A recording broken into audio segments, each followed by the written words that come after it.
Labiausiai motyvuotas žmogus pasaulyje yra tas, kuris nori šikti. Dėl to, kad tu niekada neišgirsi iš to žmogaus, kad jisai apsišiko vidury gatvės, nes nespėjo daeiti iki tualeto. Arba dėl to, kad jisai beldė į duris, bet niekas netrakino. Arba dėl to, kad jisai pavėlavo į traukinį ir dėl to jis apsišiko vidury traukinį. Nes iki tuliuvo nedavežė. It's bullshit. Kai tu labai kažko nori, tu tai padarai. Yra žmonės, kuris yra tiesiog linksma. Ir tu jų net nevadini draugais, bet tu leidai su jais laiką. Because it's fun. Yra žmonės, su kuriais tu bendrauji, bet jais nepasitikė. And that's normal. Dėl to, kad toks yra gyvenimas. Nepaeis kortą apsisukti tik tikrais draugais, tik žmonėm, kuriem aš perpjaučiau venas savo, jeigu jiem būtų šalta. Ta prasme, taip nesigaus. Tu turėsi žmonių, kurie tave išduos, turėsi žmonių, kurie tave naudosis, turėsi žmonių, kurie tave juokins, turėsi žmonių, kurie privers tave verkti, turėsi žmonių, kurie tave išmokys. Ir turėsi žmonių, kurie tau padės. Visokių bus. Bet nuo tavęs priklauso, ar tu supranti tas žaidimo taisyklės ir ar tu gali iš jų išpešti maksimalią naudą. Tai iš draugystės naudos niekas neieško. Bet būkim realistais, žmonės padeda vieni kitiems įvairiausiais būdais. Tai gali būti pinigų davimas, tai gali būti patarimas, tai gali būti pavyzdžio parodimas. Aš lygiai taip pat kaip ir visi kiti vienu ar kitu momentu pagalvoju apie kerštavimą. Ir nemeluokit savo, kad jūs negalvojate apie tai. Atsiranda situacijos gyvenime, kad galvoju, blemba, aš to irgi tai padarysiu. Bet tai yra blogai. Dėl to, kad smurtas visada gimdo smurtą, bet kokią formą, aš ne apie fizinį kalbą. Bet koks toks veiksmas, kaip sakė mano fizikos mokytoja, bet koks veiksmas prie to veiksmas. NDC, ir tada žmogus kaip ir būna atšalęs nuo to, ką jis ką tik gavo to ledo kibirą ant galvos, o aš būnu viską pasakęs ir tai pakankamai nefainiai čia, bet tai pakankamai despotiškai paaiškini, ką tau veikti ir viskas.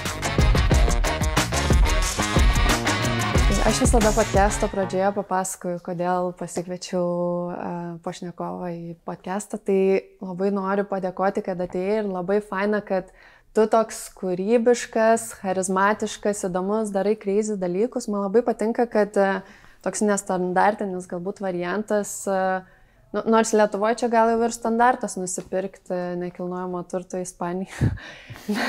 Bet vis tiek, tai yra kažkokia drąsa veikti ir kurti savo gyvenimą taip, kaip norisi, galbūt neįprastai ir išdrįsti, galvoti, kad aš galiu savo tą leisti, susikurti tokią aplinką.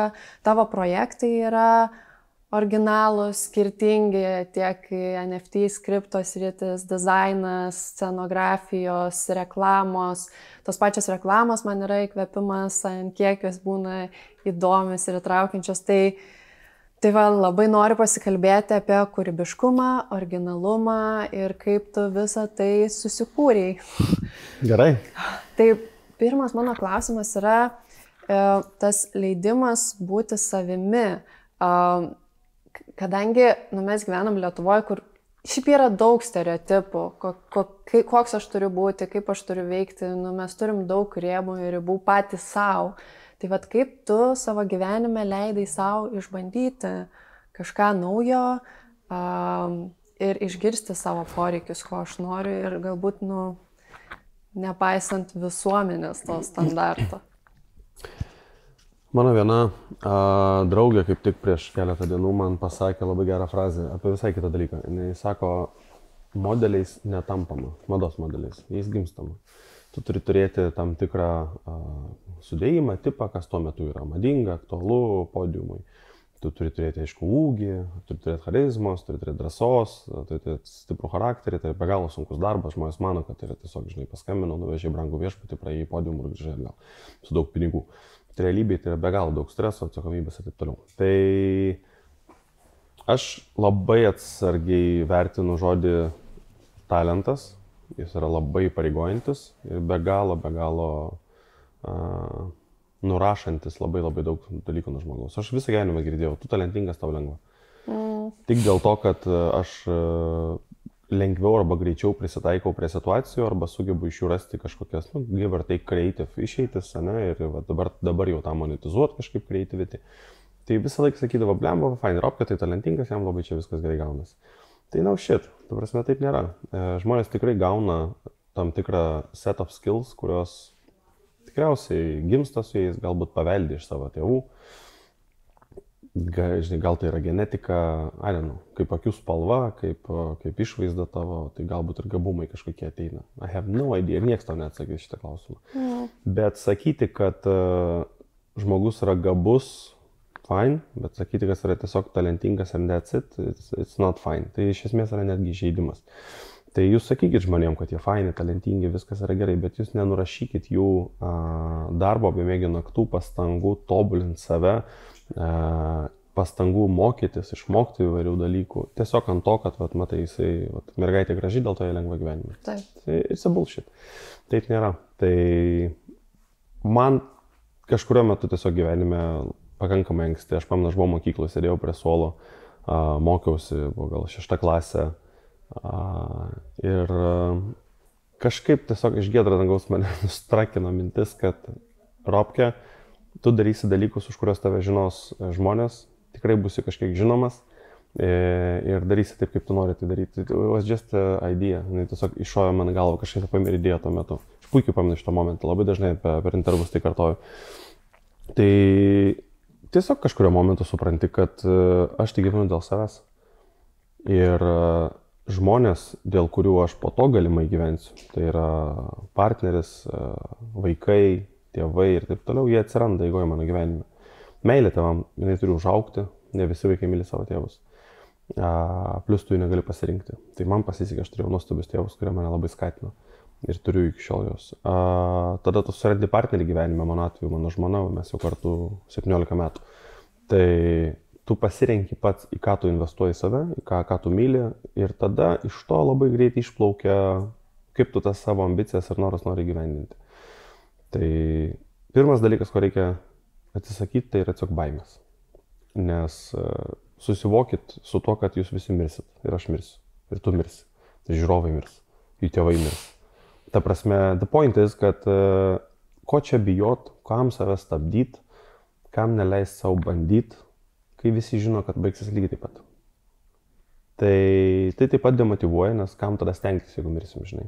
Iš kitos pusės, aš tai ne iš tų žmonių, kuriam reikėtų paminklo po to gatvėje, kad va čia gyvena Robertas Kalinkinas, labai multitalented vaikinas. Who cares? History forgets you. Ir jo labiau, žinai, istorijos vadovėlius rašo nugalėtojai.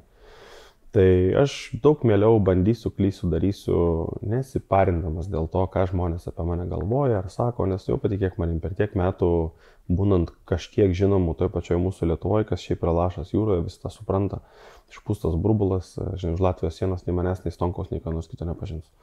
The point is, kad tu esi čia savo burbule ir jeigu aš čia turiu kažkokią įtaką, galią arba galimybės ką nors daryti ir naudotis tuo, kad monetizuot, išpildyti savo svajonės, ambicijas ir taip toliau visą kitą, aš tiesiog griebsiu tas galimybės ir jas darysiu. Bet ar visada toks buvai, sakai, kad kažkurio metu atėjo tokia mintis, kad aš darysiu tai, kas man patinka, darysiu viską, ko noriu. Bet ar tai reikėjo ugdyti kažkokias tokias savybės? Ar tai tiesiog atėjo iš karto ir aš... Aš vis tik laikausi pozicijos, kad tikriausiai iš dalies tu gimsti su drive ir noru. Ir po to labai smarkiai tave įtakoja aplinka, kurioje tu esi. Taip. Be galo. Ir ačiū Dievui, man pasisekė, kad aš, kaip ir minėjau, aš turėjau labai tolerantiškai palaikančius mane tėvus, kurie bandė biškį formuoti mane iš serijos. Gal tu geriau į kitą sritį, čia perspektyviau geriau, klasika. Yep. Bet all in all, žinai, mama vis laik sakydavo, kad jeigu tu sugalvoji, tu gali tą padaryti. Tėvas sakydavo, kad neįmanomų dalykų nėra, jeigu net nerandi, gali pasigaminti. Niekada nebuvo per daug pinigų, aš neužaugau su šaukštu burnoje auksiniu, žinai, ir tokių žmonių yra, tie old money vadinasi, žinai, kur jau turi paveldėjai kažką, irgi nėra blogai. Ir galbūt būtų visai faina. Jeigu, pavyzdžiui, su dabartiniu mindsetu aš būčiau turėjęs be garažą, žinai, keletą bilijonų sąskaitoj, gal būtų lengviau. Gal visiems jau būtų lengviau nuo to, nes aš pakankamai altruistiškas žmogus, aš būčiau tikrai labai išnaudojęs tos pinigus, bet teko pačiam užsidirbti, ką padarysi. Bet ta aplinka ir aplink tėvus, ir aplink mano draugus, buvo žmonės su labai gerom vertybiniam normom, su kažkokiais rodikliais. Aš jau vadinu vertybų škalę, tai tiesiog turi standartus kažkokius, kas tau yra gerai, kas yra negerai, kaip elgtis yra tinkamai, kaip netinkamai. Ir tu juos išmoksti Vėl nežinau, kaip kitiem man juos perduot, bet aš mokau savo vaikus taip pavyzdžiais, ne žodžiais. Tu tiesiog bandai pasakyti, kad sūnau arba žmogau, va, taip ir taip elgtis yra oru ir tu gali tą daryti. Taip ir taip ne visai. Ir taip gyvenime nėra juoda balta, ta prasme. Būna situacijų, kai tau tenka meluoti, būna situacijų, kai tau tenka gal net apgauti kažką. Bet jeigu tavo bendra vertybinė škalė yra higher than that ir tu supranti, kad tu tai darai dėl geresnio tikslo, be fanatizmo aišku, nes, žinai, žmonės ir žudo su mintim, kad yra geresnis tikslas, tada visiems nuo to yra geriau. Tai kaip man atsitiko, I have no idea.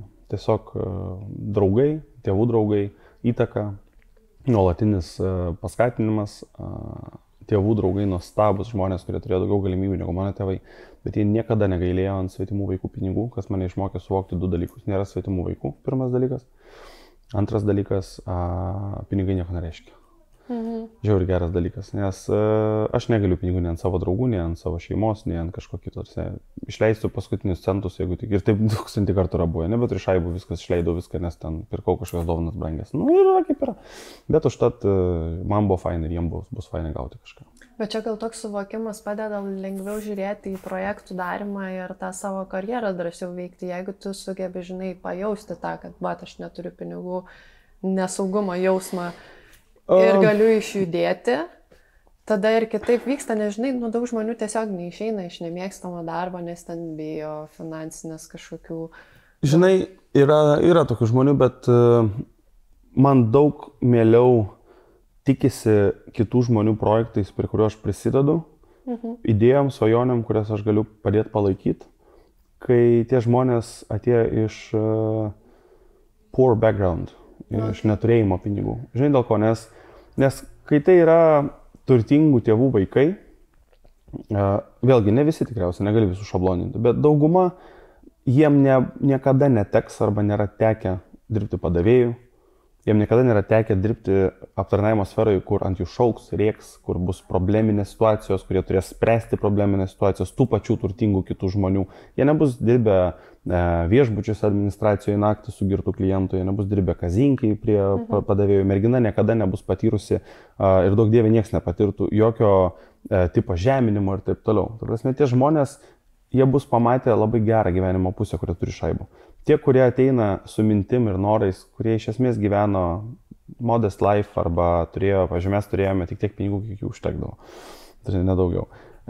Jie turi daug daugiau noro ir ambicijų rodyti kažką pasaulyje. Ir aš daug mieliau pasitikiu tai žmonėm ir jiem duodu savo pinigus arba žinias, arba paimu į praktikas, arba mokau, ar priimu į darbą, dėl to, kad jie yra smarkiai labiau motyvuoti pakeisti savo gyvenimą. Ir jeigu žmogus nori keisti savo gyvenimą, žinok, daktarai bejėgiai. Ta prasme, žinai, jeigu tu esi užsibrėžęs tikslą, tai grįžtam prie vertybinės škalės, tada reikia nepasiduoti. Nesvarbu kas. Ir dažniausiai žmonėm pavyksta. O čia irgi užsiminėjai apie tą, kad visi įsivaizduoja, kad čia gimsti su talentu. Tai kaip tau atrodo, kai žmonės įsivaizduoja, kad pradėti projektą yra labai lengva. Pradėti yra lengva, bet tęsti galbūt. Tai kaip tu, kadangi vis pradedi, sakai, 7 turi skirtingus projektus, kaip tavo pradžia būna, kaip tau sekasi išjudėti, kai yra kažkokie sunkumai? Gerai, gal breakdownant reikia viską. Tai iš esmės pradėti beleką yra labai lengva. Jeigu tik tai turi viziją, kad ir labai abstrakčią. Nes sugalvoti idėją yra pakankamai sudėtinga. Aš kalbu apie real living idea, ne šiaip savo, kad aš skrisiu į Marsą, žinai, ta prasme, jo, galbūt kažkada, bet tikriausiai ne savo rankom. Bet something, business, verslą, kažkokį projektą ir pradėti yra lengva, tarsi. Ir būtent dėl to 10 iš, žinai, ne 10, 7 iš 10 uabų užsidaro per pirmus metus, nes bankrutuoja. Tai dėl to yra lengva pradėti. Problema yra išlaikyti. Čia yra labai geras triukas, kažkada įmačiau online, man labai patiko, dėstytojas rodė studentams pavyzdį. Sako, jeigu tu aš tau duosiu stiklinę vandens, tu išlaikysi taip rankoje, kiek laiko tu ją išlaikysi. Ir jisai sako, easy, minutę išlaikysiu tas vaikinas. Sako, gerai, sako, valandą. Nes vandens stiklinė nepadaugėjo, svoris nepasikeitė, sąlygos nepakito, taisyklės tos pačios, bet nuovargis ateina. Tęstinumas proceso varginantis yra. Ir taip yra su viskuo. Tai su darbais taip yra. Ta prasme, žinai, pradėti visada yra daug paprasčiau negu realiai po 2 metų išlaikyti tą patį drivą, nes tau sėdo batarkė. Mūsų batarkė niekas nepakrauna. Mes eikvojam tai, ką turėjom savyje. Viską, ką galim papildyti, tai yra žinias, tolerancijos levelį, skausmo suvokimą. Kiek mes galim tempti tą krūvį. Tai ir man yra buvę su projektais, kur tu perdegi ir tau tiesiog nebeįdomu daugiau tai daryti. Tu supratai, kad it's not gonna bring you there. Kad, pavyzdžiui, aš norėjau būti daug sėkmingesnis 25 negu buvau. Ir kai man tapo 28, aš supratau, kad I lost it. Ta prasme, I lost the game. Tai aš nepasiekiau tų tikslų, kurios turėjau užsibrėžęs 21 iki 25, jis tiesiog neįvyko. Tai turi du pasirinkimus, tu gali pasiduoti ir sakyti, gerai, fuck it, I'm a loser, man nieko nesigauna ir taip toliau. Iš kitos pusės gali pasakyti, at least I tried.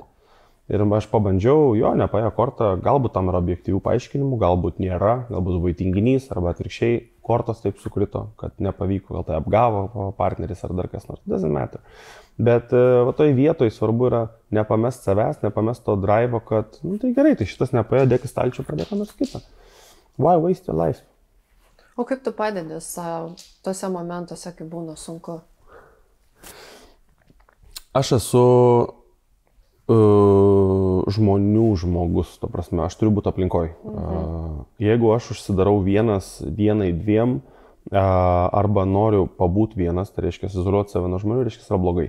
Ir aš jau tą išmokau. Anksčiau man atrodė, viskas yra gerai, izoliacija yra all good, ne man. Man tai yra blogas dalykas. Aš su liūdnų dainų bičas, tarsi aš klausausi tik liūdnos muzikos. Pas mane beveik niekada nėra linksmų bitinių gabalų kažkokio. Aš klausausi lyrinės muzikos, kur yra absoliučiai depresova, kur ten tikriausiai muzikantas literaliai korėsi tuo metu, kai dainavo posmą. Bet mane jos motyvuoja. Aš nežinau kodėl, man patinka klausytis tokių dalykų. Ir aš bendrauju su žmonėm ir jeigu aš matau, kad man sėda batarkė, aš keičiu aplinką. Aš prisigalvoju ką nors kitko, aš padarau kokį DIY projektą, energiją nukreipiu kitur, kad biškį atlaisvinti galvą nuo nuolatinio galvojimo apie tą patį, nes ne visos problemos yra išsprendžiamos akimirksniu, kai kuriam reikia laiko, kad jos išsispręstų. Aš apie problemas galvoju apskritai, tai nėra dėžutė su spinelė, kurią reikia atrakinti. Mano galva problema yra kaip augalas. Tai tu negali prisikasti iki gėlės centriuko, neatlupęs visų lapelių. Tai reikia tiesiog išlaukti momento, arba tu jas lupsi rankytėm, arba jinai pati išsiskleis. Ir sometimes, and most of the time, opportunity presents itself. Pati. Čia bais nereikia pergalvoti šitų dalykų. Problema pas mus visus yra, kad mes esam under stressed, kad mes stressed, neturim laiko spręsti tos problemos. Mes norim dabar.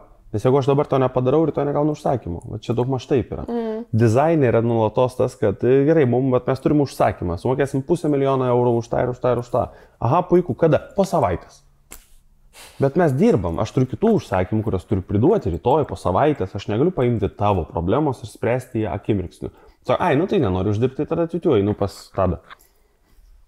Ir tada gaunasi, kad tu turi visą laiką labai greitai visą tą daryti. Ir jeigu grįžtant prie gėlės konceptų, tai laupai tos lapukus ant greičio, žinai, pirštai sulipo, viskas aptaškyta, purvina ir taip ir nedasikasi iki centro ir jau pavargai. Tai taip dažniausiai būna. Ir kai aš jau nusėdam ant tabatkį ir aš noriu biškį gražinti save į realybę, aš tiesiog paveikiu ką nors kitą, nes aš esu vėlgi energijos žmogus, man reikia kažkur leisti tą vaibą, ką aš turiu savyje ir kažkur nukreipti jį tiesiog. Nes jeigu aš guliu ir sterviu ant sofos, tai tik tarakai man pachnos. Kitu atveju man tai yra peilis, aš negaliu. Vakar turėjau išeiginę namuose ir vietoj to, kad išeiginiauti, tai perskalbiau visus namus, švaliau visus lentynas ir pagaminau 4 patiekalus, kurių pas nevalgysiu.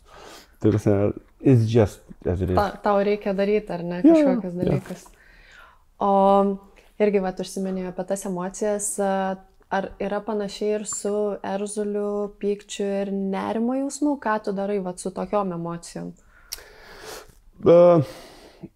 Irgi, pyktis pas visus turi labai skirtingas išraiškas. Visų pirma, pyktis yra emocinė būklė. Kada tu esi tam tikroj vietoj savo galvoje, kur dažniausiai žmogus renkasi kaltinti ką nors kitą vietoj savęs. Ir geriausias pavyzdys tikriausiai būtų, man nepavyko nes. Ir tu pasakai, dėl to, kad aš atėjau laiku, bet manęs neįleido. Dėl to aš negavau to darbo. Arba aš atėjau, bet pavėlavau 5 minutėm, bet autikas vėlavo, dėl to aš pavėlavau. Tai labiausiai motyvuotas žmogus pasaulyje yra tas, kuris nori šikti. Dėl to, kad tu niekada neišgirsi iš to žmogaus, kad jisai apsišiko vidury gatvės, nes nespėjo daeiti iki tualeto. Arba dėl to, kad jisai beldė į duris, bet niekas netrakino. Arba dėl to, kad jisai pavėlavo į traukinį ir dėl to jis apsišiko vidury traukinį. Nes iki tuliuvo nedavė. It's bullshit. Kai tu labai kažko nori, tu tai padarai. Ir patys primityviausi pavyzdžiai, kaip stotulikų ar kitokie, jie lengviausiai iliustruoja žmogui absurdą tos situacijos. Jeigu tu nori, tu padarysi. Ir gal ne iš pirmo karto, čia yra sąlyga. Nebūtinai iš pirmo karto, nes viskas yra lavinimas įgūdžių. Bet kokia profesija yra įgūdžių lavinimas. Mokymasis, žinių kaupimas, tinkami žmonės pakeliui. Visada rinkis būti pačiu kvailiausiu kambarį. Visada į kitos vakarėlius, kur yra protingesnių už tave, kur yra daugiau pasiekusių už tave. Tegul jie pasijuokia iš tavęs, jeigu jiem taip yra smagiau. Tegul jie pasako, va matai, aš tai padariau 15 lemų anais metais, o tu nepadarai nieko. That's fine. Bet aš dabar pabūsiu su jumis ir pasimokysiu iš jūsų. Ir tai nebūtinai turi reikšti, kad jie turi būti nuostabūs žmonės. Altruistai, kurie padės tavo kelyje ir išmokys gyvenimo pamokų, kaip kalti šaibas arba kaip užkariauti kažkokį tam pripažinimą. Depends, ko tu nori. Bet apsisupęs save žmonėms su patirtim ir žiniom, tu garantuoji savo tiesiausią kelią iš taško A į tašką B. Dažniausiai sėkmingai. Tai tu visada stengiasi, kaip suprantu, apsupti tokiais žmonėm ar ne, kurie, būtų, kokios dabar yra tavo aplinkos. Taisyklė, žinai, visada turi išimčių. Yra žmonės, kuriais yra tiesiog linksma. Ir tu jų net nevadini draugais, bet tu leidi su jais laiką. Because it's fun. Yra žmonės, su kuriais tu bendrauji, bet jais nepasitikė. And that's normal. Dėl to, kad toks yra gyvenimas. Nepais kortą apsisukti tik tikrais draugais, tik žmonėm, kuriem aš perpjaučiau venas savo, jeigu jiem būtų šalta. Ta prasme, taip nesigaus.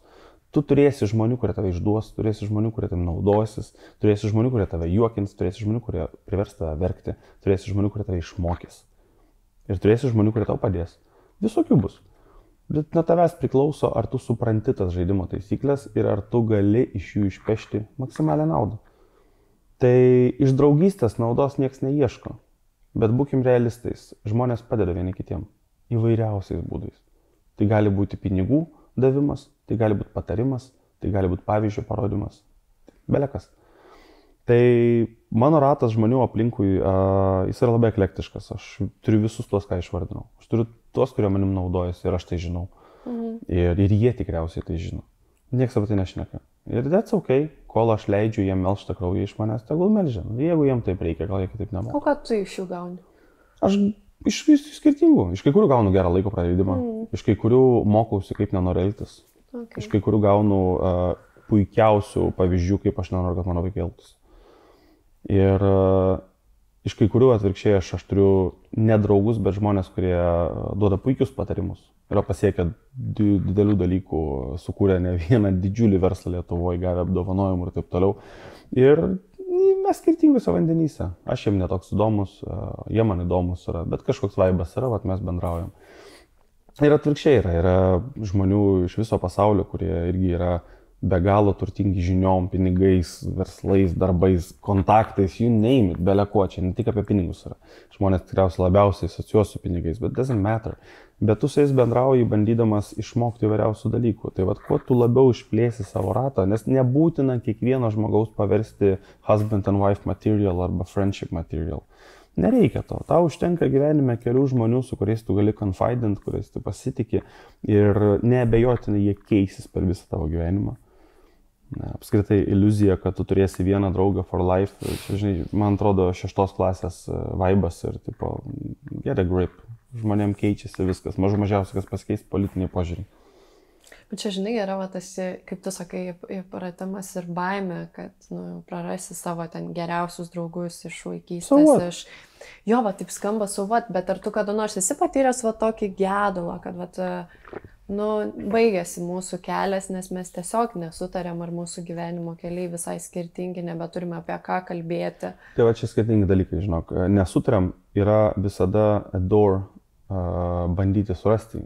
Sutarimą, ar ne? Sustarimą. Ta prasme, agree to disagree, skirtingi požiūriai, pomėgiai, dar kažkas. Daug baisiau yra, kai nėra poreikio. Ir aš esu buvęs situacijoje, kai aš labai noriu bendrauti su žmogum, bet jis nenori bendrauti su manim. Aš jam neįdomus, basically speaking. Tai tas yra labai blogas jausmas, nes Kiekvienas iš mūsų vienaip ar kitaip mano, kad mes esam in a way special kažkame. Kažkas galbūt mano, kad yra baisiai geras ten draugas, atviras ir ten mylintis ir altruistas ir padeda visiems. Kažkas mano, kad jis yra labai smagus. Nu, you name it, visi turi kažkokių savo dalykų. Ir staiga kažkada tu bendrauji, tau deda meilę, į tave deda kažkokias signalus, tau siunčia, kas tam yra labai faina. Ir vieną dieną tau neberašo, nebeatrašo, nebekviečia į vakarėlius arba dar kur nors ir tu pradedi jaustis, kad pala, mane ką tik čia praspyrė iš to rato. Tai aišku, būna priežasčių, galbūt tu apsišikai tenais kažkada ir tavęs tiesiog nebenori nieks matyti. Arba atvirkščiai nieko nepadarai. Bet that was enough. Tiesiog žmonėm nebeįdomus ten. Tai va šitas yra nutikęs ir ne vieną kartą. Ir jisai nėra fainas jausmas, ta prasme, tu staiga pasijunti nebereikalingas. Tai va šitas yra pakankamai liūdnas dalykas. Sorry. Bet ir su tokiais dalykais reikia sugyventi. Čia žinai, kai žmonės man, kažkada manęs klausė per vieną intervą, sako, jeigu tu galėtum turėti laiko mašiną grįžti, ar gal ką nors keistum ar nekeistum. Ir pirmas noras laikas yra, jo, iš ko keisčiau, aš nedaryčiau klaidų ten, kurias buvau daręs, būčiau ką nors, buvau praradęs ten draugus arba ten pinigus ar dar kažką, būčiau dabar pasikeitęs šitos dalykus ten, ne. Galbūt grąžinęs iš numirusių draugus kažkokius, kurie iškeliavo. O realybėj ne. Dėl to, kad kiekvienas tas dalykas, kuris nutiko per visą mano gyvenimą, in a lifespan of only 35 years, jisai suformavo mane tokį, koks čia yra dabar. Kiekvienas šudnikis. Every small detail. Ir nors ir labai norėtųsi nebejausti skausmo kažkada, ne, galbūt kažkam nepraras kojos, kažkam nepraras pinigų, kažkam meilės, žmonos, nepadaryti klaidos ir taip toliau, vis tik tikriausiai, kad it would change you, o ne outcome. Čia vat aš irgi galvoju, kad aš labai pasikeičiu ypač man padėjo terapija pasikeisti kaip žmogus ir keičiasi. Don't believe in that shit. Bet žinok, aš tiesiog jaučiu, kaip mano mąstymas pasikeitė, aš pradėjau rinktis kitokią elgseną ir tas pats, kas tu sakai, vat, bendravimas su draugais, aš seniau bijodavau konflikto, aš nuo jo bėgdavau, neišsakydavau, čia gal, žinai, tau neįprastas jausmas yra, bet yra žmonių, kurie tiesiog išmokė sau laikyti, nepasakyti kažko blogo, neigiamo kitam ir susidylinti. Tai vat įdomu, kaip tavo procesai vyksta, kai tu vat atsirandi tame, tu vis tiek sakai, choleriškas, šiek tiek esi. Ir tavo aplinka tokia yra irgi charizmatiški, choleriški, ne visi, bet dalis žmonių. Tai kaip vat susitikti jam ir neišsidraskyti, kai yra kažkoks nesutarimas? Kaip jūs sprendžiat problemas? Gerai, tai gal pradėkim nuo to, kad taip, jūs visi mes ir jūs, ir tie, kurie žiūri, turi teisę į nuomonę. Ir jūs turite teisę ją išsakyti. Ir jūs turite teisę ginti savo nuomonę. Klausimas, ar būtina? Ir dažnu atveju, nebūtina. Ir gal net nereikėtų. Ne visus mūšius reikia laimėti dėl karo. Kitas dalykas, tik tai, kad tu labai vokaliai Facebook'e parašysi postą apie tai, kaip tave užknisa kas nors ir kaip čia yra kokia didelė neteisybė ir išreikši savo stebuklingai vertingą poziciją visais klausimais. Bet čia gal jau aukos toks. Galimai, bet tokių žmonių yra pilna. Pilna Lietuva yra tokių žmonių. Pasižiūrėk, daug žinomų žmonių kiekvieną dieną kelia postus į Facebooką apie tai, kaip jos knisa politikai, gatvių remontas arba teatras.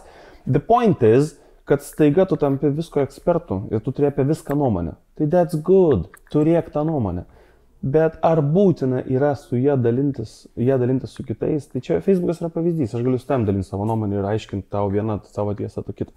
Tai žinai, yra daug lengviau padaryti išvadą savo galvoj ir tu gali apginti ir retkarčiais, jeigu labai reikia. Mes nekalbam apie orumą, ta prasme, yra įžeidinėjimai, kada tu privalai ginti savo žmogų ar dar kažką, tai čia net nėra nuomonė, čia yra pozicija.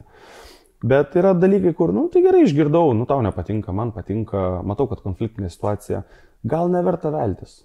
Ypatingai, žinai, apie kelis dalykus žmonės nešneka. Tarsi apie asmeninį gyvenimą, apie politiką, apie religiją. Yra tokie topikai, kur neverta. Kodėl? Dėl to, kad mes užaugom skirtingose grupėse ir galbūt tai labai skirtingai mes esam išauklėti šito klausimu. Tai aš galiu sėdėti prie vieno stalo ir kažkas gali palaikyti Grybauskaitę, kažkas Nausėdą ir tada jeigu aš pradėsiu aiškinti su jais, kad jisai daro vienaip, jinai daro kitaip ir galbūt jinai buvo teisi arba atvirkščiai, tai išgvildensim iš to konfliktą Nei vienas iš mūsų iš esmės nėra susijęs su tą sritim, o net jeigu ir susijęs, tai gerai, pasakėt, ką galvojat, let it be, under the table, padėkite ir gyvenam toliau. Ne mumgi tą dalyką reikia daryti. Ir galbūt šitą taisyklę negalioja tais atvejais, kai tu gini kažkokią konkrečią poziciją, bandydamas padėti daugeliu kitų žmonių. Kas buvo su COVID, pavyzdžiui. Kai mes darėm kaukių projektą, padėjom medikam gaminti kaukės ir taip toliau. Daug kas man irgi rašė, kad Robke, ką tu čia darai, tu neišrasi tos kaukės, ten reikia tokių filtrų ir visa kita. Ir tai yra objektyvus faktai, kuriais tu remiesi ir sakai, žiūrėkit, mes turim filtrą, jis yra praėjęs sertifikatus, jis veikia, jis sustabdo 99,3% bakterijų, įskaitant ir COVID. Tai ir mes galim jį padaryti, tai ir darykim jį. Ir tada jau prasideda diskusija. Bet artimam rate su mūsų visais draugais, kai mes esame iš tikrųjų labai vokalūs visi, tarsi mano ratas draugų, mes visi traukiam tokius pačius žmonės. Mūsų rate, žinai, visi mano draugai yra ekspresyvūs, charizmatiški, kaip sakai, ir labai, šiaip dažniausiai turi ką pasakyti ir neieško žodžio kišenėje. Tai tu ne visada sutinki su to, ką jie sako. Ir kartais atrodo, Jėzau, ir vėl parašai šitą nesąmonę. Tai kadangi mes draugai, tu parašai, seni, trink lauk tą nesąmonę, nes, prisidarysi bėdų. Tai jeigu tu taip galvoji, galvok, bet patikėk manim, tai tave atvesi daug didesnę duobę, negu tu nori. Ir kartais išgirsta, kartais ne.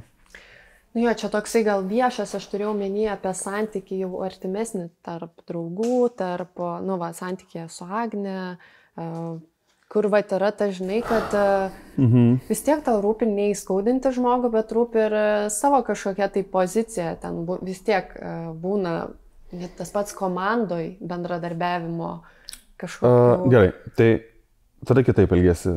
Visų pirma, tu ateini ir parodai savo intencijas ir leidi žmogui suprasti, kad tu nesi čia tam, kad jį sužaloti. Tai tu pasakai, laba diena, malonu, susipažinom, galim pašnekėti. Ir tada I cut the crap. Aš neturiu laiko sugarcoatinti kažkokių dalykų ir bandyti. Aš labai tiesiai šviesiai ir aš nebandau, aš iš karto aš nebandau tavęs įžeisti.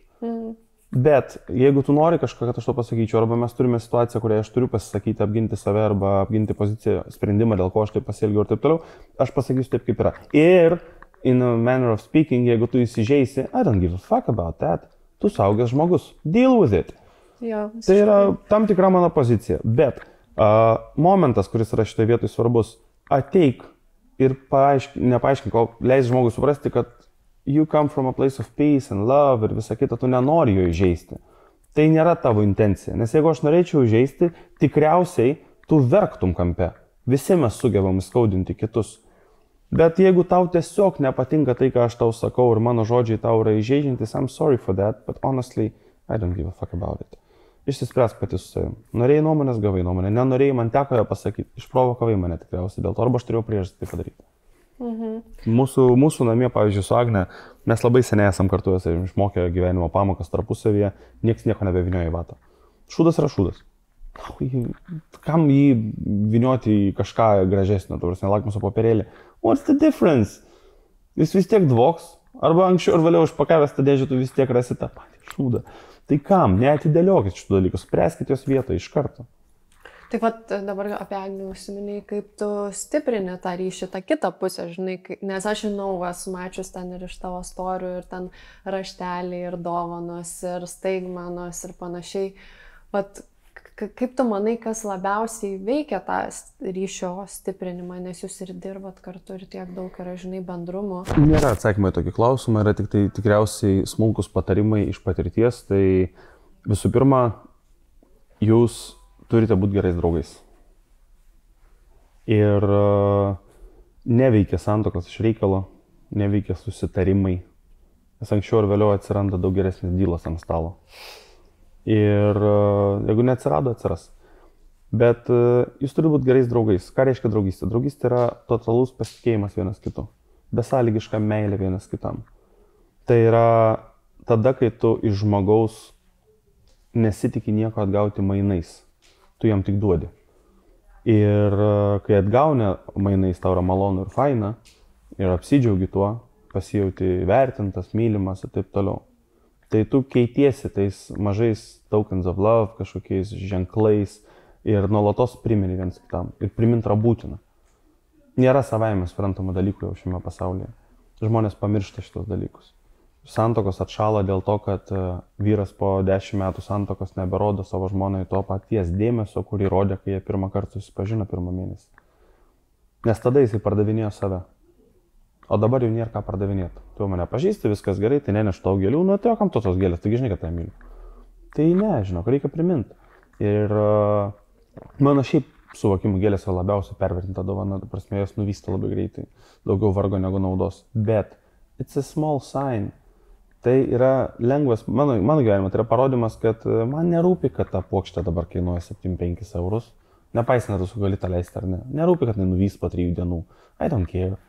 Tai yra ženklas tau, kad aš norėjau tau padovanot kažką. Tai gyvenimas keičiasi, žmonės pradeda nuo šokoladukų, po to kažkokių brangesnių dovanų, gėlių, dar kažko. Rezultate baigia dovanoti mašinas, namus, ten whatever you name it, auskarus, karties žiedus ir taip toliau.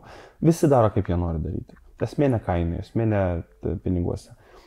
Bet tai yra būdas parodyti žmogui, kad tu nuolatos apie jį galvoji, kad tu mieliau nupirksi jai rankinuką, kurio jinai labai norėjo, negu taupysi jam ir jai sakysi, aš taupau tau pinigus tam, kad nupirktau rankinuką. Nu, tavasi, nafik tam reikia, nedeklaruokit tų šitų dalykų. Išlaukit momento ir kai galit savo tai leisti, tai ir padarykit. Ir mes su Agne tiek metų kartu, jau tiek jinai mane, tiek aš ją nuolatos stebinam, kaip tuos rašteliais ir dovanom ir visais kitais dalykais. Ir metinės minim kiekvienais metais. Ir aš jį peršuosi kiekvienais metais iš naujo. Tik dėl to, kad aš vis dar noriu, kad jinai žinotų, kad after all that shit what happened, tiek gyvenime dalykų yra nutikę. Ir blogų, ir gerų, ir visko. Ir dar kiek nutinka žmonėm dalykų. Žmonės persileidimus patiria. Vaikų netenka. Tėvų netenka. Brolių seserius laidoja. Ir jie vis tiek yra kartu ir tai yra be galo svarbu. Tai vat per visą tą nesąmonę praėjęs, tu pradedi vertinti kiekvieną dieną su to žmogum, tu jam esi dėkingas už tai, kad jisai taikstosi su tavo nuotaikos svyravimais, su tavo problemom, su aštriais kampais, nes visi mes galim būti šūdžiais, kai norim. Big time. Ir kai jis tave pamato jau labai dužusi, pavargusi, verkianti, neturinti jėgų, motyvacijos ir taip toliau, jisai tave palaiko. O tai koks tu vat būni didžiausias šūdžius arba labiausiai pavargęs? Kai aš būnu labai piktas, aš nešneku. Su niekuo. Ir... Užsidarai taip, ne? Atsitrauki. Jo, aš atsitraukiu ir aš tada nebematau tikslo niekam nieko pasakot. Ir yra be galo baisus anekdotas, jo neiškarpyk, kad nesigautų nesąmonę, bet jisai yra labai, tokia net nesatyra, jisai baisus yra, žinai, kaip liaudėje sako, ką sakyti moteriai su dviem mėlynėm pokim. Nieko, nes jau 2 kart buvo sakyta. Tai prasme, baisus yra, aš jo nepalaikau jokių būdų, čia ne prie smurto tema, bet tas tipažas, aš jau viską pasakiau. Nepavyko, nepaėjo sutarti, susipykom dėl kažko. Tai aš jau nieko nebeturiu ką sakyti. Aš užsičiaupiu ir tyliu. Ir tada verdu tos savo pykčio sultyse, kaip ir visi kiti pasaulyje. Ir jinai tai mato, ir jinai tai žino. Ir tada jinai pyksta ant manęs, kad aš va taip pykstu. Ir prasideda va toks va visas kamolys visų šitų nesąmonių. Praeina po kažkiek laiko, diena, 2, ar ten mažiau, žinai, valandą galbūt. Ir tada pradedu vėl bendrauti. Bet aš lygiai taip pat kaip ir visi kiti vienu ar kitu momentu pagalvoju apie kerštavimą. Ir nemeluokit savo, kad jūs negalvojate apie tai. Atsiranda situacijos gyvenime, kad galvoju, blemba, aš to irgi taip padarysiu. Bet tai yra blogai. Dėl to, kad smurtas visada gimdo smurtą, bet kokią formą. Aš ne apie fizinį kalbą. Bet koks toks veiksmas, kaip sakė mano fizikos mokytoja, bet koks veiksmas turi to veiksmą. Tai nebūtinai tu jį pajausi iš karto. Ir žmonės atsimena nuoskaudas. Tai kam, neskaudinkit jų. To prasme, pykstat, pavyzdžiui, mes su Agnyte turėjom nediduką konfliktą požiūrio klausimais į tam tikrą situaciją. Ir aš pralaukiau savaitę, kol jinai pamiršo biškį, nusiramino. Ir tik tada aš galėjau pakeltą temą ir pasakyti, žiūrėk, mums nepaėjo kortą tą kartą. Man nepatiko. Tai nebuvo gerai. Man atrodo, kad taip negalima elgtis apskritai. Ir jinai mane išklausė, išgirdo ir sako, aš laukiu, kada tu man tai pasakysi. Nes jinai žinojo, kad tai ateis anksčiau ir vėliau. Bet jeigu aš būčiau to sakęs tuo metu, kai tai vyko, tai būtų konfliktinė situacija. Tai būtų neaišku man, ką man daryti ir kaip man daryti. Tai va, tai geriau tiesiog biškį let it go, nuleiskit garą, pagalvokit ir tada spręskit. O kaip prie tavęs prieiti, vat, kai, ar tau tiesiog duoti laiko, kaip tu čia sakai, ar yra kažkokiu būdu, vat, tam konflikte, kai tu atsitrauki, prieiti ir susitarti, pasiaiškinti. Šiaip labiausiai nemėgstu, kai žmonės pradeda manęs klausinėti, kas tu yra. Čia šlykšto, ne? Mane nervina labai. Ir dažniausiai aš labai grubiai ir aiškiai atsakau, atsikniskit nuo manęs. Matot, kad kažkas yra, jeigu aš pats apie tai nekalbu, aš nenoriu apie tai šnekėti. That simple as that. Tiesiog nelyskit. Tai duokit laiko, aš sutvarkysiu pats su jumi. Galbūt man reikia nuleisti garą, gal aš turiu nustoti pykti. Gal aš šiuo metu kaip tik ieškau būdo išspręsti tai savyje. Galbūt aš pats žinau, kad aš kaltas, ne jūs. Taip su daugeliu žmonių būna. Bet mane nervina, kai žmonės lenda į mano tą private space at the moment, kai pas mane vyksta atomic sprogimas galvoj. Bet nepaisant to, tikriausiai labai žinant savęs ir manau daugelis žmonių lygiai taip pat elgiasi, visi mes ieškome pripažinimo, meilės, mes norim pagalbos, negalim to paprašyti arba pasakyti ir visi ieškome supratingumo iš kitų žmonių. Tai tikriausiai, jeigu jau yra labai bloga situacija, net nepaisant to, kad tu manai, kad tas žmogus yra padaręs klaidą, kuris dabar pyksta ant tavęs, galbūt tuo metu reikia tiesiog apsukti tą kubą ratu ir prieiti ir pasakyti, žiūrėk, aš tai labai suprantu, aš žinau, kodėl tau taip nutiko, aš suprantu, kad tau tai buvo svarbu. Nekvestionuokit, ar esi teisus ar neteisus. Leiskit jiems suprasti, kad jūs suprantate, kodėl jisai galimai turėjo poreikį taip pasielgti, kaip pasielgė. Bet jo, tai yra debatų klausimas, gal taip elgtis nevertėtų ir nereikėtų, bet at that moment nebepušinkit daugiau, nes dar blogiau bus nuo to. Nu, ar tau tai būna, pavyzdžiui, man būna tokia automatinė reakcija, tokia stipri, užkyla, taip užverda emocija ir tuo metu arba kažkoks frizas negali nieko sakyti, arba kaip tik, žinai, šauna pyktis ir reakcija ir panašiai, tai aš bent jau pasibūnu, kaip ir tu, atsitraukiu, pabūnu, paskui dabar man reikia pertraukos. Bet kaip tu ant tų emocijų, kaip tu išleidi garą arba kaip... Kai mane pagauna jau tas momentumas, būtent to momento, tai aš labai aiškiai, labai greitai ir labai ramiai susakau žmogui visą informaciją, kurią aš noriu tuo metu jam perduoti. Tas aš labai greitai kalbę, susakau svarbiausius dalykus, nekeldamas balso. Aš šiaip netikiu reikimais ir taip toliau. Yra man pasitaikė, aišku, ir visiems, bet dažniausiai, jau Agnytė mane pažįsta, jeigu aš dirbu kažkiek aplinkoje ir mane kažkas išveda iš kantrybės, ar būnu under stress ir panašiai, jeigu aš jau pradedu kalbėti labai ramiu balsu, žiauriai greitai arba atvirkščiai labai lėtai, that means I'm fucked, pissed. Ir toj situacijai dažniausiai prasideda psichologinio smurtautojo požymiai. Aš labai aiškiai tau leidžiu suprasti, ką aš galvoju, aš neleisiu tau įsiterpti ir tikriausiai užbaigsiu pokalbį taip, kad tu nebeturėsi progos įsiterpti. And that's it. Ir tada žmogus kaip ir būna apšalęs nuo to, ką jis ką tik gavo to ledo kibirą ant galvos, o aš būnu viską pasakęs ir tai pakankamai nefainiai čia, bet tai pakankamai despotiškai paaiškini, ką tau veikti ir viskas. Įprastai, vėlgi, aš labai ramiai valdausi su smūginiu stresu tokiu. Pavyzdžiui, aš dirbu filmavimuose, be galo daug stresinių situacijų filmavimuose. Tai reikia kažko staigiai, dabar iš karto, nes situacijų būna įvairių. Ir man lengva yra suvaldyti tuo metu stresą, bet aš visada užimu pakankamai aiškią poziciją, kad žmonėm reikia viską labai detaliai išaiškinti, labai staigiai ir liepti tai daryti, neprašyti. Nes kai jie būna strese, jiem įsijungia motorika tiesiog. Ir, pavyzdžiui, man yra buvusi situacija, kai buvo labai smarkiai sužeistas žmogus ir aš buvau pirmas, kuris prie jo prišoko ir aplinkiniai visi zuja.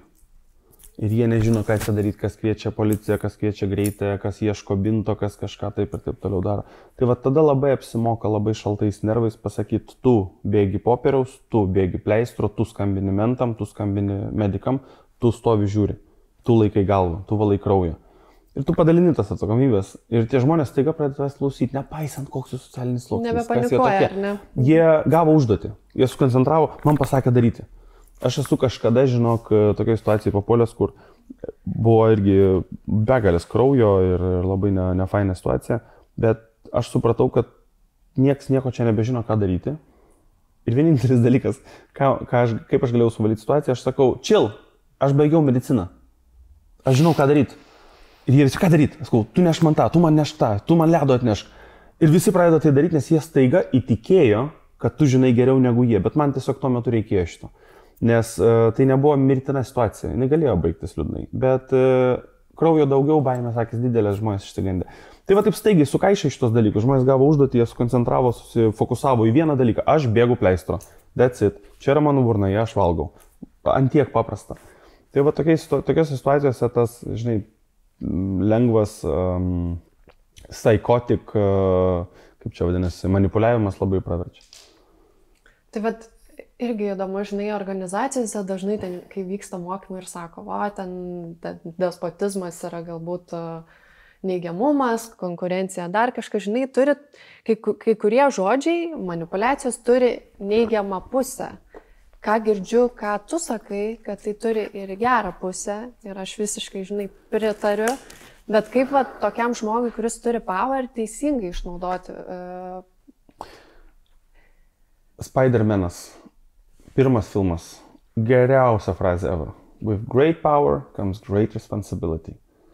Žiauriai gerai veikiantis dalykas. Ir absoliučiai bet kokią galią galima panaudoti against human nature. Oppenheimeris sukūrė atominę bombą. Bet atominė energija iš esmės, it's a good thing for us. Mes gaunam free electricity, basically free. Bet taip pat, su tuo pačiu dalyku mes gauname ir masinio naikinimo ginklą su siaubingais padariniais. Tai va čia galim prilyginti ir žmogaus galiai. Tu turi įtakos. Tu esi ruporas. Social media tinklai, ne? Mes reklamuojam daiktus. Dauguma mano draugų tai daro. Aš darau. Tu gali reklamuoti šūdą, bet už tai gauti tiek pat pinigų. Arba gali žmonėms pasakyti, šūdas nepirkit. Arba gali pasakyti, žiūrėkit, aš neišbandžiau, mes paprašė pareklamuoti, bet nemanau, kad žala yra labai didelė, tai reklamuoju, gal kažkam pravers. Tu sveri tos dalykus, grįžtam prie vertybinės škalės. Nes yra dalykų, kur neištisinėkim, ta prasme, tu nebūtinai būsi tą šluotą išbandęs, bet šluota yra šluota. Tu ją pareklamuoji ir sakai, žiūrėkit, mano akimis viskas čia gut ir faina, bet gali nusipirkti akciją, bet kai tu turi galę ir ją abusini, it's bad, very bad. Tai, pavyzdžiui, aš turiu galę įtikinti žmonės kažkuo. Čia net ne apie reklamą kalba, bet apie tas situacijas, kurias pasakojau. Taip. Man sekasi greitai valdyti ir panašiai. Tai tu gali ją abusinti ir tu gali tapti psichologiniu smurtautoju. Labai lengva. Jau žinai, kaip tai veikia. Aš puikiai žinau, kaip tai daryti. Man yra be galo paprasta įjungti šitą maudą namuose ir tada psichologiškai smurtauti prieš Agnę. Nes aš moku įtikinti žmogų kažką daryti. Bet tikėtina, net netikėtina, o tikriausiai tai priklauso visiškai nuo tavo požiūrio. Grįžtam prie vertybių škalės. Ar tu tikrai nori išnaudoti savo gabumus tokiem dalykam? Tu nori apgaudinėti žmogų, knisti jam protą, tapti sociopatu, narcizu. Tai yra be galo turbūt platus topikas ir begalė žmonių to naudojasi. Dažniausiai tai būna politikai. Dažniausiai tai būna galios įtakos žmonės, kurie yra aukštai pozicijose ir jie sugeba apmauti mus visus ir priversti mus matyti juodą vietoj balto ir taip toliau. Tai aš renkuosi to nedaryti. Man tai yra be galo paprasta. Once you know how to do it, it's so easy. O dabar, užsiminėjai apie tas narcizus, psichopatus, sociopatus, ar tu sutinki jų savo gyvenime? Žinoma. Kaip su jais apsisaugai? Kaip gyveni? Žiūrėk, visų pirma, pradėkim nuo to, kad meilė savo yra gerai, bet irgi dalinis narcizmo požymis. Bet narcizai, iš esmės narcizmas nėra labai blogas dalykas, beveik visi žinomi žmonės turi narcisistinį, man atrodo, visi turi narcisistinį, tik vienaip išreikštą. Tai vad, kada jau tas yra, kur kenkia, ar kaip apsisaugoti? Aš manau, kad tai pradeda kenkti galbūt net ne directly tau, bet įprastai įtakoja ir aplinkinius žmonės, kai žmogus yra antiek susikoncentravęs į save, kad jisai pradeda pamiršti, kad yra ir kitų žmonių. Ko reikia visiems nepamiršti apskritai, kiekvienam iš mūsų, ką jau sakiau, veiksmas turi to veiksmį. Kiekvienas tavo poelgis gali atsiliepti neigiamai arba teigiamai ant kito žmogaus. Neutraliai nebus. Bus arba geriau, arba blogiau jam. Nuo to, ką tu pasakysi, ką tu padarysi. Pažiūrėkit, kiek yra daug pavyzdžių. Skiriasi, žinoma, Lietuvoje. Vietoj to, kad tai išsispręsti, patys viduj, su pagalba, su specialistais, su šeimos ratu, su draugais, for God's sake, su savo burbulu žmonių, tai yra keliama į viešumą. Žinai, kas nuo to nukentės? vaikas. Būtent. Tai dabar priaugs tų sekėjų, išsispręs bėdos, lengviau praeis teismo posėdis, galbūt dėl to, kad viešai daug informacijos yra, visi turės savo nuomonę to klausimu. Bet in the end, visas šitas dalykas liks online vaikui, iš kurio nedaug dievė šaipysis klasiokai po 7 metų mokykloje, traukdami straipsnius apie tai, kaip mama trenkė vyrui keptuvę, o tėvas ten kažką padarė kito. Čia hipotetiškai aš kalbu. Bet ir šiaip, žinai, kai matyti, kai ant tavo tėčio, kadangi mano tėvai išsiskyrė, kad ant tavo tėčio varo mama, nėra gera įtaka šiaip. Tai žinoma, kad nėra, bet vėlgi, negyvenkit santuokoj, negyvenkit poroj, negyvenkit partnerystės ryšyje, jeigu jum tai yra kančia. Taip. Kam? Taip. Ir dėl vaiko to daryti nereikia. Prasme, pamirškit, kiek moterų gyvena po kūjų namie, sakydama, kad, ką padarysi, ašgi turiu tą vaiką, kaip vaikas be tėvo dabar. Nahui tas tėvas, jeigu jisai daužo tave namie. Tam vaikui, kam, ką jis jam duos? Tokį patį užauginsit? Ar dar blogesnį? Ar sužalosit vaiką, kad jisai 17 šoks nuo tilto? Kam to reikia?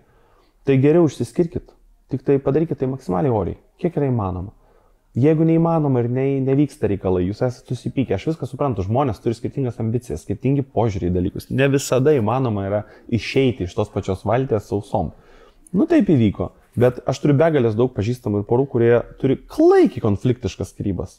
Ta prasme, Kim Kardashian Kanye West lygio Lietuvoje. Bet jos yra už uždarų durų. Dėl to, kad jie supranta, kad it's gonna hurt. Ir plus, mes žmonės, turėkit orumą. Kam reikia tos informacijos kitiems žmonėms? Norėjot pakenkti, pakenkit. O dabar, biškai vėl grįžtant prie karjeros klausimo, kaip nedvejoti savo pasirinkimuose? Nes, tarkim, kai turkai Ispanijoje namą, nekilnojamą turtą, kai pradėjai su NFTs, kur visiškai ten daug nežinomybių buvo, tikriausiai kripto pasaulyje, kaip tu savo padedi nedvejoti, kur aš einu? Aišku, bet koks pasirinkimas, investicija, planas, investicija turiu omeny ne finansinė, irgi, bet laiko investicija, savo jėgų investicija, nes tu investuoji į save, jinai yra rizikinga ir tą reikia suvokti. Bet koks žingsnis, plečiant savo akiratį, gali atsiliepti liūdniau, negu tu tikėjai. Tai visada pasverkite savo fizinės galimybės tuo metu, ar jūs šiuo metu galite tai padaryti, ar jūs turite jėgų, ar turite finansų, turite galimybių, ar turite backdropą kažkokį ir taip toliau. Mano patarimas yra niekada neinvestuoti visų pinigų, investuoti pelną, jeigu tokį turi, investuoti at least dalį pinigų, bet ne visus, nes sudegti galite labai lengva. Nedvejoti, tai čia, žinai, nelabai aš turiu kada galvoti, ar čia verta ar neverta. Tu pasižiūri, įsivertini tiesiog, ar tikrai tu to nori, įsivertini galimas rizikas ir jeigu tau tinka jos, tu tiesiog šauni ir you do it. Nereikia smarkiai pergalvoti dalykų. Tai tikriausiai yra situacijų, kur taip įsivertink šeimos padėtį ir visą kitą, ten perkant namą arba dar kažką, bet mes su Agne laikėmės pozicijos tokios, mums nereikia antro automobilio, kol mes neturime antrų namų. It's so easy. Mums nereikia prabangos prekių, tol, kol mes nesijaučiam gerai stovintis ant kojų ir galintis savo tai leisti. Aš nieko čia neturiu niekur aplinkui nieko nustebinti. Aš pirkausi savo brangius daiktus, kurie yra luxury segmento daiktai, tik tada, kai žinau, kad aš jų nusipelniau. Kai aš uždirbu tą pinigų sumą. Tokia apsidovanojama kažkokia. Jo, basic. Aš norėjau ten brangaus dalyko, bet iš paskolos aš jo nepirksiu. Tai negalioja nekilnojamam turtui. Tai yra kas kitka. Skolinti pinigai ant tai yra geriausias dalykas nutikęs pasaulyje. Bet in any case, čia žiūrėk kaip merginom, nori Chanel rankinukų už 8000 eurų. Ar tu patemsi jį? Tu gyveni Chruščiovkai už 600 eurų nuomos bute, kuriame stovi orkaitė, kurie atsimena tavo močiutę. Ar tikrai tau reikia Chanel rankinukų už 8000 eurų? Ir daug tokių dalykų. Žinai, mane kažkada Lietuva buvo suėdusi už intervą. Aš daviau TV3 intervą ir pasakiau, kad labai jau keistai, man atrodo, studentė važiuojant į VGTU Trūlikų 7:45 ryte su Chaneliu ant pečių. Tarsi, be galo keistai. Ir žinai, kas yra keisčiausia šitoje situacijoje? Kad aš net neklausiu savęs, kad tai yra tikras ar netikras rankinukas. I know for fact it's a fucking fake. Dėl to, kad mes ne New York'e. It doesn't work like that. Ne Rockefellerių šeimoje visi gimė yra. Ir neapsimetinėkit, nepirkit Louis Vuittonų, jeigu jūs negalit savo jo leisti. Dėl to, kad statusas jums jo nepridės. Tu save apgaudinėjai, kad jau kitus apgausi, duok dievę paistą kortą, apmausi kažką klube Salento naktį. Wow. Atraskite tinkamą momentą, kada savo gyvenime savo galite padovanoti kažką. Ir tai ne apie luxury dalykus, tiesiog apie viską, kai suprantat, kad it's time. Kitas dalykas, pradėti verslą vėlgi yra paprasta, pirkti nekilnojamą turtą, mes pirkam kaip investiciją, pirkti brangų automobilį, dėl to, kad aš nuo jo norėjau ir tai buvo mano svajonė kažkurio metu, dabar jau nebėra, by the way, kaip keista, gauni ir nebenori. Pasikeičia. Jo, ir viskas nebeįdomu. Tai tiesiog reikia nieko nebijot, kas baisiausio gali jums nutikti? Jūsgi negyvybę užstatot, supranti? Kur tu esi gyvenime labiausiai rizikavęs, kad jauti, kad jau čia rizikavau ten? Tos pačius, pavyzdžiui, ėmiau pinigus daugiau negu į kažką dėjau, daugiau negu turiu, ar, nežinau, čia... Aš gal labiausiai esu rizikavęs ant to, ko esu pažadėjęs žmonėm, kad įgyvendinsiu, tai betiniu ant savęs. Finansų manęs negazdina, aš esu buvęs skolininku, esu skolinęs pinigus, esu skolinęsis pinigus, esu praradęs pinigus, esu skolinęsis iš kitų tam, kad gražinti tiem, iš kurių skolinausi. Tarsi visko yra nutikę, visokių situacijų. Bet pinigai yra lengvai uždirbamas dalykas.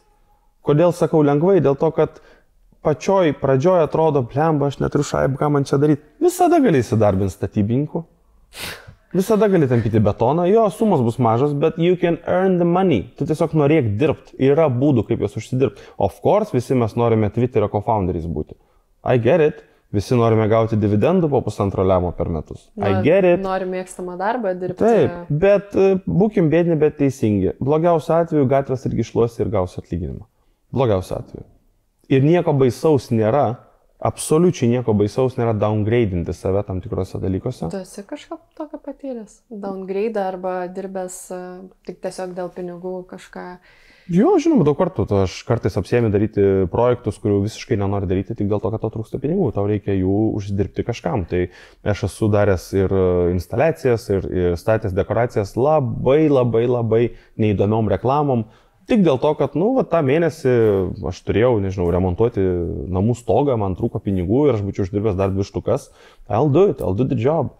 Gausiu 2 štukas ir sudėsiu 2 veliuksus. Čia pavyzdys, bet point is, kad taip esu taip daręs ir mes kažkas klausė, čia išsekėjau visai neseniai, ką tu veiktum, jeigu nuspręstum, kad nieko nebegali veikti arba tau neina kortas šitais darbais. Beleką. Blogiausiu atveju eičiau Lidlo kasininku dirbti. Nieko čia blogo nėra. Ta prasme, jo, karūna biški bus nuimta. Sakys, kažkada Robke buvo perspektyvus dizaineris, dabar žiūrėkit, gatvę šluoja. Yra kaip yra. Aš turiu šeimą, turiu išlaikyti, man negėda. Bet tiesiog mažiau bijokit ir mano atveju didžiausia rizika buvo sakyti, jo, aš galiu šitą padaryti dalyką, nežinant, kaip aš tai padarysiu. O kaip gavosi? Gavosi gerai. Bet vėlgi, čia grįžkit prie vertybių škalės. Yra labai svarbus topikas, you can fake it until you make it. Gali meluoti žmonėm, kad tu padarysi ir visa kita. As long as you know, kad tu padarysi. Labai sunkus dalykas, aš suprantu, tarsi čia kvantinė mechanika. Čia yra, žinai, tas serialas, kur taip tikėjo savo idėją ir pinigus uždirbinėjo. Kaip jinai tai yra? Nežinai. Tai ją paskelbė skemo, jinai nuoširdžiai tikėjo. Jo, bet, žinai, mes ne vienas nesame apsaugoti nuo nesėkmės. Ir čia vėl yra kitas dalykas. Natūralu, kad tu gali apsimti projektą daryti ir tau gali nepavykti. Man, ačiū Dievui, yra visą pavykę. Aš labai dėl to didžiuojas, mane tai dėl to vertina partneriai, mane samdo daryti dalykus ir jie žino dažniausiai, šiaip Lietuvoje yra keletas ryčių, kur, blemba, jeigu niekas nepadarys, skambinam Kalinkinui šitas padarys. Tikrai taip yra, čia aš turiu tą etiketę, filmavimus ir kitur, man sekasi su šito, viskas yra puiku, bet aš be galo daug savęs atiduodu į tą procesą ir mano vienintelis motivatorius Beje, labai dažnai projekte. Tu pradedi dėl to, kad nori daryti, finansinė išraiška ten tave tenkina, dar kas nors. O įpusėjus projektų tu ant tiek perdegi jau tiek tu esi išseikvojęs, tas yra sudėtingas dalykas, kad mano motivacija tampa don't fucking fuck it up. Jau pinigai, aš esu net kartais nepaėmęs pinigų iš projektų rezultate. Tarsi aš supradęs 10 000 eurų, pasakęs, man nebereiktų pinigų. Nesu jau teisingai. Aš jau perdegiau, manęs nebedomino tos šaibos, aš nebenoriu jau dirbti, bet aš turiu pabaigti dėl to, kad I promised it sau ir tau, ir aš nenoriu tas pavest, ir aš nenoriu turėti savo portfolio pirmo projekto, kur jo jis pasiėmė, bet nepadarė. I'm not fucking doing it. Tai aš esu filmavęs aikštelėje su kateteriu rankų ir lašelinė ant peties, esu filmavęs su kraujuojančia nosim, aš puikiai pamenu, žinok, atvariau aikštelę, filmavau labai didelę pasaulinę reklamą, nieko naujo šitose dalykuose, bet didelis projektas, labai daug pinigų įmerkta, daug pasitikėjimo įdėta, aš dailininkas, esu starau dekoracijas, jas kuruoju ir taip toliau, ir man blogo pasidaro. Normalus, tipinė kūno reakcija, pervargai, kūnas shutdownina, myži krauju.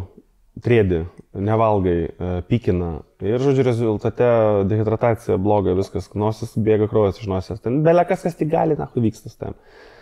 Na ir aš nuvarau į ligoninę naktį, man sulašino vaistų ir daktaras sako, tu turi likti, mes tave lašinsim vaistais toliau, aš negaliu, pas mane rytoj pamaina, aš turiu varyti.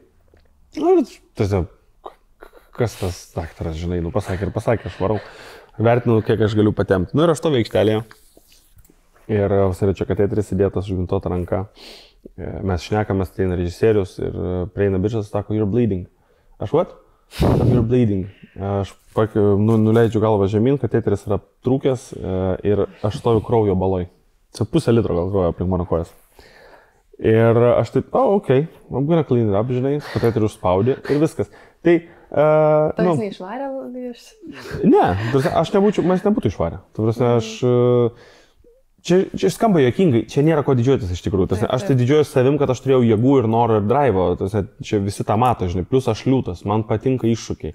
Bet all in all, sveikata yra visada first. Bet, mes visi žmonės ir aš pasirinkau to momentu, kad it's gonna wait. Užspaudė, mano kolega atbėga, užklijavo power tape ranką, taip, kad nenuplyštų ir aš atperinau dar 12 pamainų, dar 12 valandų. Ir viskas, ir yra kaip yra. Bet kuo bandau čia įkvėpti žmonės, tuo, kad most of the time it's not deadly. Tu tiesiog turi peržengti per save ir sakyti, okay, I'm gonna finish this ir tada aš eisiu mirti. Arba pailsėti. O tai kaip vyksta, pavyzdžiui, tavo visas tas kūrybinis procesas? Kaip tu kuri, kaip mokaisi kurti, iš kur gauni to įkvėpimo ir panašiai? Kaip vyksta, gauni projektą, kokia yra tavo stadijos proceso? Geriausia kūryba visada gimsta iš nevilties. Iš pinigų neturėjimo ir iš suvokimo, kad vis tiek mirsim, kaip ir sakiau. Aš labai seniai sakiau intervuose, kad labiausiai motyvuoja faktas, kad turi tam tikrą time stampą viskas, ką tu darai gyvenime. Yra galiojimo laikas tau ir tavo galimybėm. Kūnas anksčiau ir vėliau pasiduos, sensti, motivacija nukris, multiple things can happen, eventually you die. Mane labiausiai įkvepia kūrybai būtent tas suvokimas, kad aš dabar turiu laiką padaryti kažką ir galimybę, tai why not do it? Ir tada gimsta idėjas iš to. Tai, su mada yra vienaip, madoje yra labai daug trendų, tu turi sekti, kas vyksta, gali daryti iš pajautos, ką aš dažniausiai darau, kas man gražu, kas man patinka, ir taip bandai žmonės įkvėpti, norėti tų pačių dalykų. Tai dizaine aš labiau remiuosi Jobso pavyzdžiu. Tai yra priversk žmonės norėti dalyko, kurio galbūt jiems net nereikia. 99% funkcijų telefonė, smartphone mums net nereikia. Bet mes jas turime, dėl to, kad we want it. Tai su mada yra man panašiai. Su DIY projektais, kurias aš darau online, social media, aš tiesiog susimastau, ką nors, ko aš noriu, bet neturiu. A, negaliu sau leisti. B, nėra prekyboje. C, neegzistuoja. Pavyzdžiui, paskutinį kokią yra įdomiausia, kur to patiko? Aš labai norėjau labai didelės marokietiškos stiliaus vazos namuose, kurioje augtų monstera. Ir jos nėra kur pirkti Lietuvoje. Jie reikia siūstis. Kainuoja visbožnus pinigus. Plus tokios, kokios norėjau, aš neradau. Tai aš pasižiūrėjau, kad kam man permokėti krūvas pinigų, siūstis tą daiktą iš užsienio, jeigu aš galiu ją pasigaminti pats. Ir tu tiesiog pasidarai. Tas pats buvo su lentynom, su interjero detalėm namuose, lempos, šviestuvai, stalai, kiemo pavidalinimas, begalės tokių dalykų, kur kaip ir jo gali rasti kažkur, bet kartais yra smagiau. Plus, bet koks toks užsiėmimas labai lavina tavo motoriką, vaizduotę, gabumus. Vaikai pas mane yra, jie žiūri, kaip aš tai darau, jie įsikvėpia tų pačių dalykų.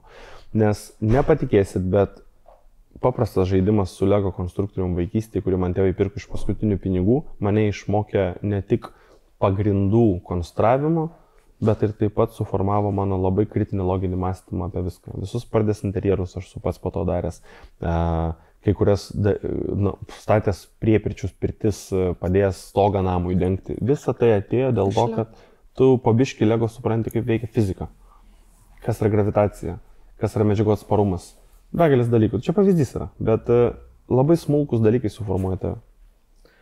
O tai kaip tu dabar vaikus mokai kūrybiškumo? Būtent per tuos savo pavyzdžius, ką tu darai kartu su jais?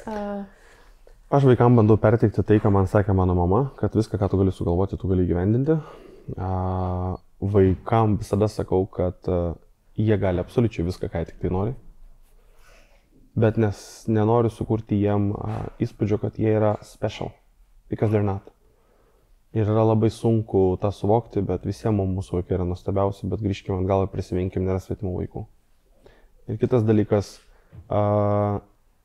labai retais atvejais, bet labai retais atvejais gimsta pure geniuses.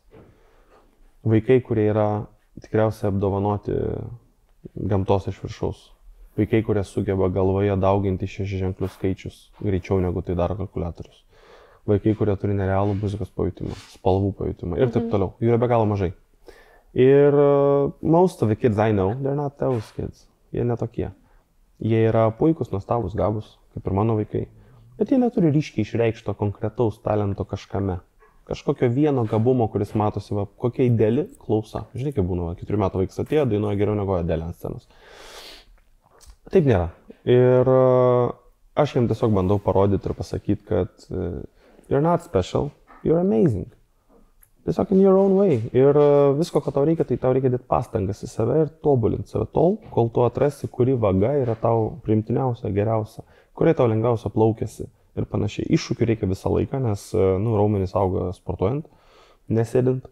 Tai tas pats yra ir su smegenims. Smegenys reikia lavinti. Smegenys yra bene keiščiausias ir sudėtingiausias neuronų junginys pasaulyje. Galingiausias kompiuteris ever. Joks kompas niekada nebus toks gabus, kokios yra žmogaus smegenys. Nu, fainai, ačiū labai tau, Robert. Buvo faina pakalbėti ir ačiū už tavo atvirumą, kad taip pasidalinai.